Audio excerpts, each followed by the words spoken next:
अल्लाह उस कौम की हालत नहीं बदलता जिस कौम को खुद अपनी हालत के बदलने का शऊर ना हो या जो कौम खुद अपनी हालत को बदलना ना चाहे। कुरान की इस आयत के तर्जुमे के साथ मैं सादिया सैयदा आज अपनी गुलबर्गा की आवाम से एक बहुत ही दर्दमंदा अपील लेकर यहाँ पे बैठी हूँ।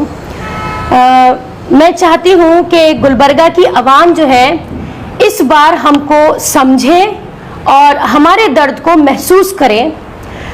गुलबर्गा में इस बार एक बहुत ही तारीखी कॉन्फ्रेंस होने जा रही है, जिस कॉन्फ्रेंस को हमने नाम दिया है पीपल्स पावर कॉन्फ्रेंस।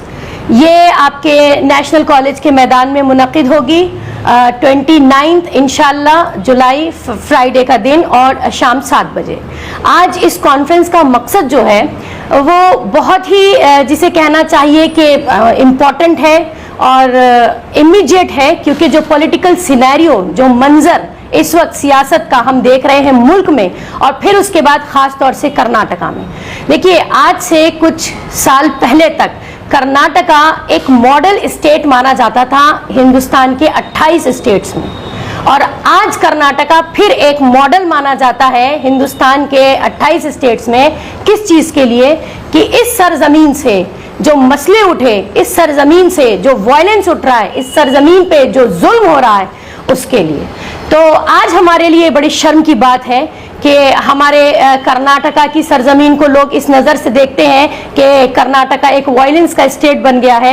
यहाँ पे ये देखा जाता है कि किस तरह हमारी जो जमहूरियत है वो मारी जा रही है, किस तरीके से हम आवाम के हुकूक को कत्ल कर रहे हैं, किस तरीके से दबाया जा रहा है, सप्रेस किया जा रहा है। आज मुल्क का जो मंजर बीजेपी प्रेजेंट कर रही है, हम सभी जानते हैं, इससे नावाकियत किसी को नहीं है कि किस तरीके से बीजेपी की बुलडोजर पॉलिटिक्स चल रही है। किस तरीके से आप देखिए कि महंगाई दिन ब दिन बढ़ रही है।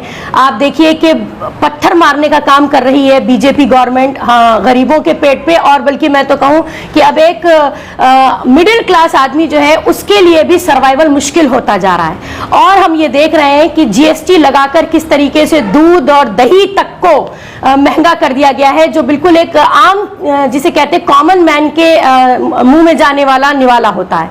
तो ऐसी बहुत सारी चीजें हैं जिसपे हम पर्दा उठाना चाहते हैं, जिसके लिए हम चाहते हैं कि हम बेदारी का काम करें, हम आपको शऊर दें।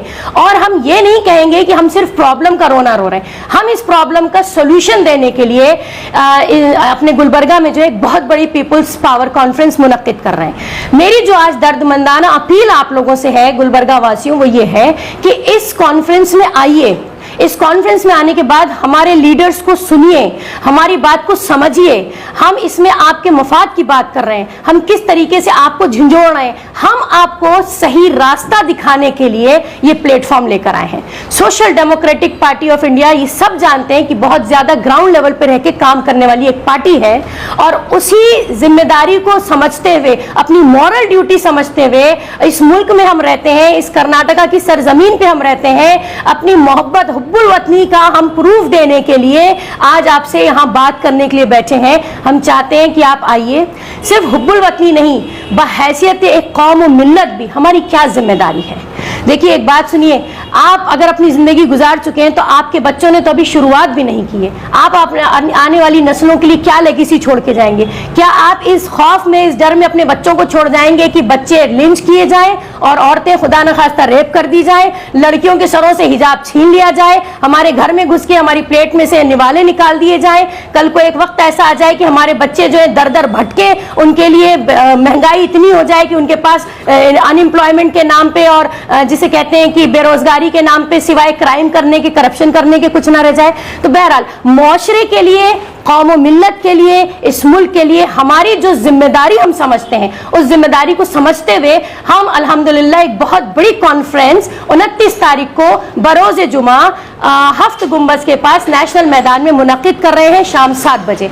अपील यह है कि इसमें आइए, इसमें शामिल होइए और इसको कामयाब बनाइए, क्योंकि ये कॉन्फ्रेंस किसी एक या दो की नहीं है, ये कॉन्फ्रेंस पर्टिकुलर किसी पॉलिटिकल पार्टी की नहीं है, ये कॉन्फ्रेंस पीपुल्स पावर यानी कि आम आम जनता, कॉमन पीपल को तक़वियत देने की एक कॉन्फ्रेंस है। इसमें आके आप इस बात का सबूत दीजिए कि हाँ आप जिंदा हैं। इसमें आकर आप इस बात का सबूत दीजिए कि हाँ आप अपने बच्चों के लिए एक अच्छा मुस्तकबिल चाहते हैं। तो बहरहाल इसी बात को मद्देनजर रखते हुए और इसी मकसद को जहन में लेकर और इस दर्द के साथ हम यहाँ पर आपसे ये अपील लेकर बैठे हैं।